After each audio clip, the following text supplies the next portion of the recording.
दिल से दिल की बात 32 स्थान राजपुर देहरादून। समय 22 दिसंबर 1970 प्रातः। महाराज जी, बाहर सर्दी कुछ ज़्यादा है ना? आप भी महसूस कर रहे होंगे। आपका स्वास्थ्य तो अच्छा है? भजन सिमरन ठीक चल रहा है ना? आदमी अपने अंतर में स्थित हो जाए तो फिर बाहर की सर्दी गर्मी वह महसूस नहीं करता। जब उसका ध्यान शरीर में या बाहर की चीज़ों में रहता है तभी वह बाहर की गर्मी सर्दी महसूस करता है। इसलिए मैं आपसे कहता हूँ कि सर्दी गर्मी से बचने के लिए एयर कंडीशन्ड यानी वातानुकूलित कमरे में बैठ जाओ, अर्थात अपने अंतर में स्थित हो जाओ। अपनी चेतन शक्ति को, अपनी सूरत को बाहर से हटाकर अंतर में टिका दो। आपको सर्दी महसूस नहीं होगी। मुझे एक बार हुजूर बाबा सावण सिंह जी महाराज ने कहीं सत्संग के लिए भेजा। गर्मियों का मौसम था। सत्संग का कमरा बहुत बड़ा था, मगर वह भट्टी की तरह तप रहा था। छत पर जो पंखा लगा हुआ था वह चलते चलते बंद हो गया। मारे गर्मी के लोगों के पसीने छूटने लगे। तभी मैंने उनसे कहा, देखो भाई, अपना ध्यान यहाँ माथे की तरफ इशारा करते हुए 2 भूमध्य आँखों के बीच जमा दो। बाहर की गर्मी तुम्हें महसूस नहीं होगी। मैंने अपना प्रवचन शुरू किया, जो घंटा भर चलता रहा। किसी को गर्मी महसूस नहीं हुई। हम गर्मी क्यों महसूस करते हैं? क्योंकि हमारा सारा ध्यान जिस्म में बाहर की चीज़ों में रहता है। अगर आप अंतर्मुख 2 आँखों के बीच ध्यान जमा दें तो आप सर्दी गर्मी कुछ भी महसूस नहीं करेंगे। अपनी सूरत या तवज्जो को एकाग्र करने की बात है। तुम सूरत हो भाई। तुम ही से यह जिस्म ताकत लेता है। तुम ही जिस्म की मशीनरी को चलाने वाले हो। तुम ही से ये इंद्रियां ताकत लेती हैं।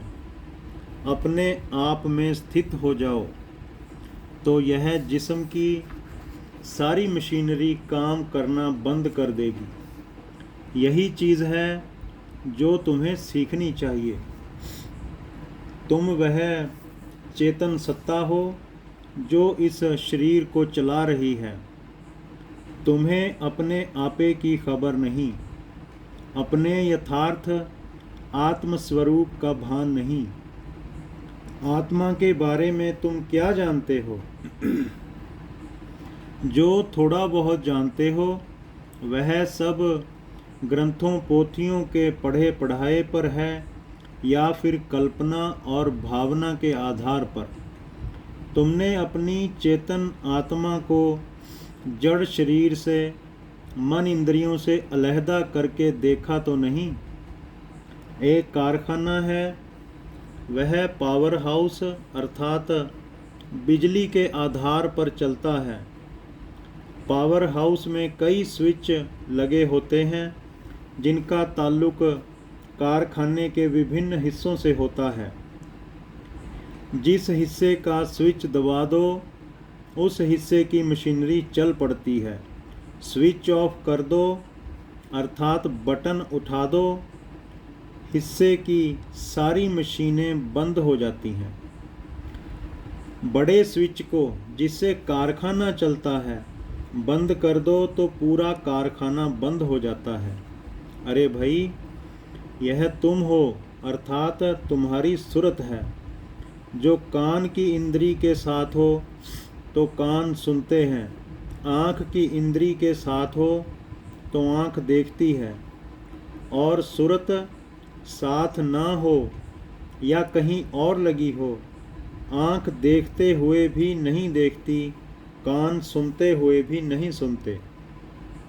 बात सिर्फ इतनी है कि तुमने बाहर से हटकर अंतर्मुख होना नहीं सीखा, तुम इंद्रियों का रूप बनकर रह गए हो।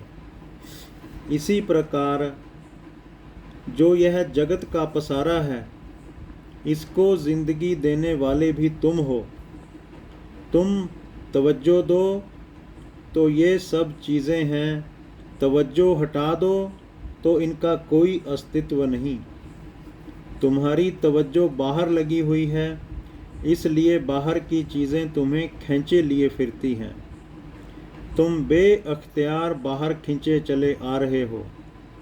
कितनी शर्म की बात है कि जो चीज़ तुमसे ताकत लेती है, उसी के हाथों तुम बेअख्तियार खींचे चले जा रहे हो।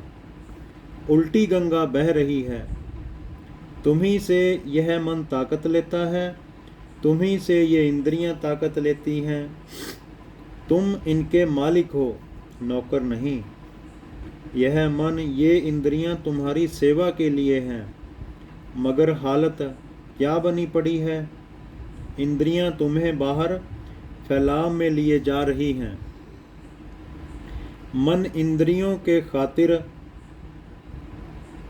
खींचा चला जा रहा है, बुद्धि मन के हाथों खींची चली जा रही है, और बेचारी आत्मा सुरत इन सब के हाथों खींची चली जा रही है। होश में आओ, अपने आत्म स्वरूप में स्थित हो जाओ। बस यही बात है जो तुम्हें करनी है। मेरी बात समझे? तुम्हें मालूम है तुम कौन हो? बाहर जितनी भी शक्लें बनावटें हैं, सब भूल जाओ। गुरु तुम्हें कोई नई चीज़ नहीं दे रहा, कोई नई बात नहीं बता रहा। वह सिर्फ तुम्हें यह सिखाता है कि तुम अपने आत्म स्वरूप को पहचानो और आपे में आओ, अर्थात अपने आत्म स्वरूप में स्थिर हो जाओ।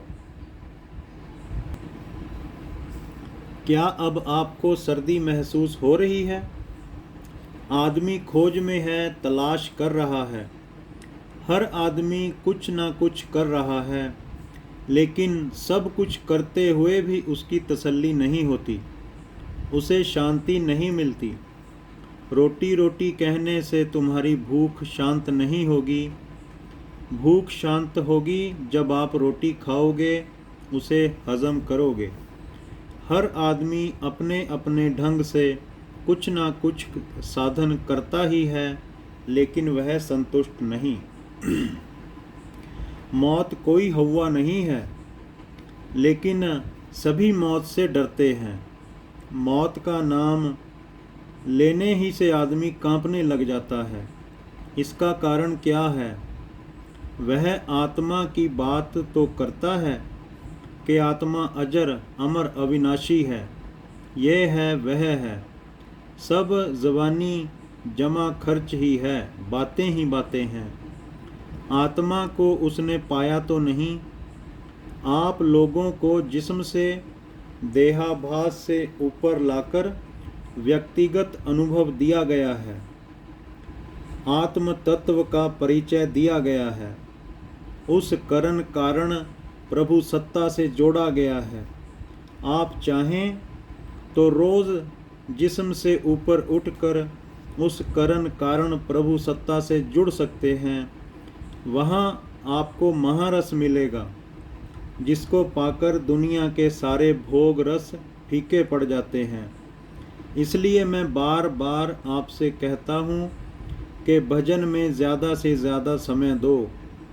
यह जो समय मिला है, इसका पूरा पूरा फ़ायदा उठाओ, और जब यहाँ से वापस अपने घरों को जाओ, तब भी वह प्रभु सत्ता आपके साथ रहेगी। वह आपके अंतर में है, वह दम दम आपकी संभाल करती है। जिन द्वारों से आप बाहर फैल रहे हैं जिस्म और जगत में, वहाँ वह आपको फैलाव में जाने से रोकती है। बाहर से हट जाएं तो आप उसे अनुभव कर सकते हैं। सवा समाप्त।